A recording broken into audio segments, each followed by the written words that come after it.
porque o Fernando só me deu 10 minutos, de maneira que eu não posso dizer o sermão todo.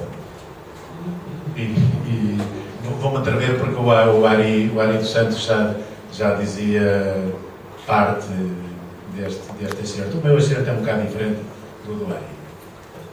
O Ari é o Ari, não é? Os estis sal terrae. Vós, diz Cristo, Senhor nosso, falando com os pregadores, sois o sal da terra. E chama-lhes sal da terra, porque quer que façam na terra o que faz o sal. O efeito do sal é impedir a corrupção. Mas quando a terra se vê tão corrupta como está nossa, havendo tantos nela que deem ofício de sal, qual será, ou qual pode ser, a causa desta corrupção? Ou é porque o sal não salga, ou porque a terra se não deixa salgar?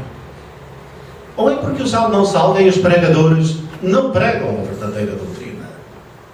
Ou porque a terra se não deixa salgar e os ouvintes, sendo verdadeira a doutrina que lhes dão, a não querem receber? Ou é porque o sal não salga e os pregadores dizem uma coisa e fazem outra? Ou porque a terra se não deixa salgar e os ouvintes querem antes imitar o que eles fazem que fazer o que dizem?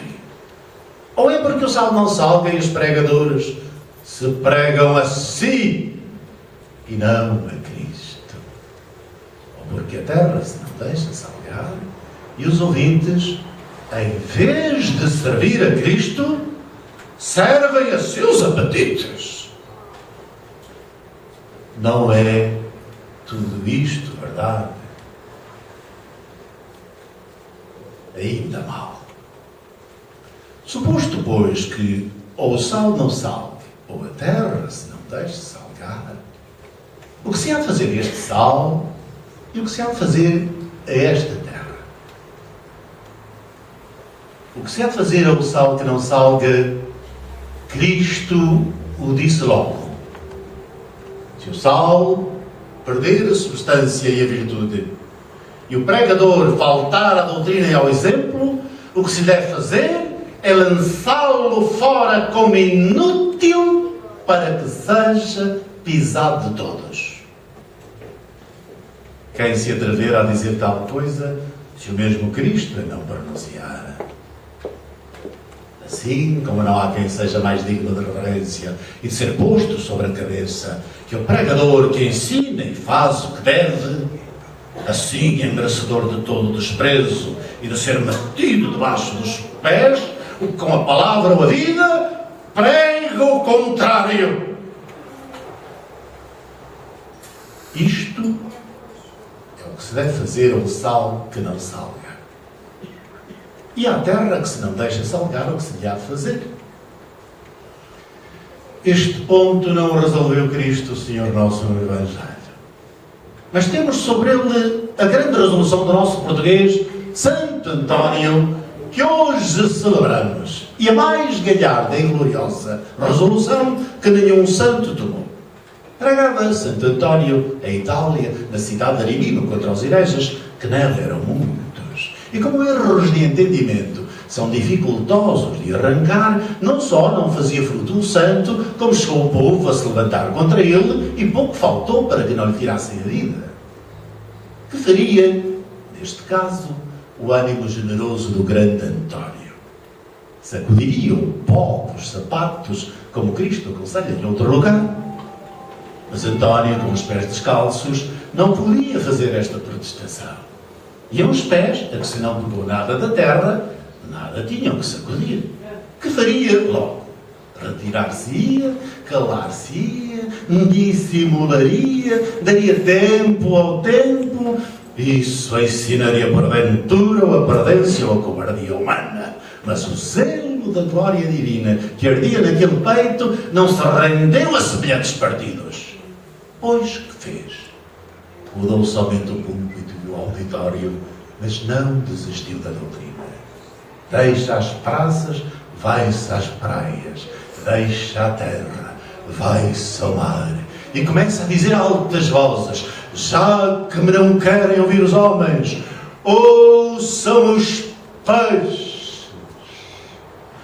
Oh, maravilhas do Altíssimo! Oh, poderes do que criou o mar e a terra! Começam a ferver as ondas, começam a concorrer os peixes, os grandes, os maiores, os pequenos, e postos todos por sua ordem, com as cabeças de fora d'água, António pregava e eles ouviam. Enfim, que havemos de pregar hoje aos peixes. Nunca pior auditório. Ao menos têm os peixes duas boas qualidades de ouvintes. Ouvem e não falam. A primeira coisa que me desedifica, peixes de vós, é que vos comeis uns aos outros. Grande escândalo é este. Mas a circunstância o faz ainda maior. Não só vos comeis uns aos outros, senão que os grandes comem os pequenos. Se for pelo contrário, era menos mau. Se os pequenos comeram os grandes, bastara um grande para muitos pequenos. Mas como os grandes comem os pequenos, não bastam 100 pequenos, nem 1000 para um só grande. Olhai como estranha isto, Santo Agostinho. Homines pravis preversisque cupiditatibus facti sunt sicut pisces invicem se devorant. Os homens, com suas más e perversas cobiças, vêm a ser como os peixes que se comem uns aos outros. Tão alheia coisa é, não só da razão, mas da mesma natureza, que sendo todos criados no mesmo elemento, todos cidadãos da mesma pátria e todos finalmente irmãos, rivais de os comer. Santo Agostinho, que pregava aos homens para encarecer a fialdade deste escândalo, mostrou-lhe nos peixes.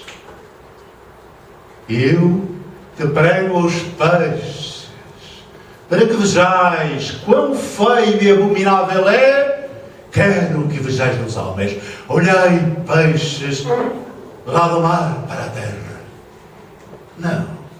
Não é isso que vos digo. Vós virais os olhos para os matos e para o sertão. Para cá! Para cá! Para a cidade é que haveis de olhar. Cuidais que só os tapuias se comem uns aos outros? Muito maior açougue é de cá. Muito mais se comem os brancos. Vedes vós todo aquele abolir, todo aquele entrar e sair, sem quietação nem sossego? Pois tudo aquilo é andarem os homens buscando como hão de comer. E como se hão de comer?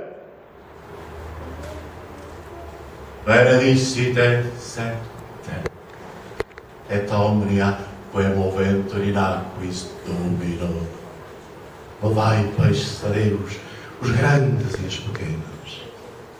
E repartidos em 2 coros tão inumeráveis, louvai todos uniformemente. Louvai a Deus porque vos criou em tanto número.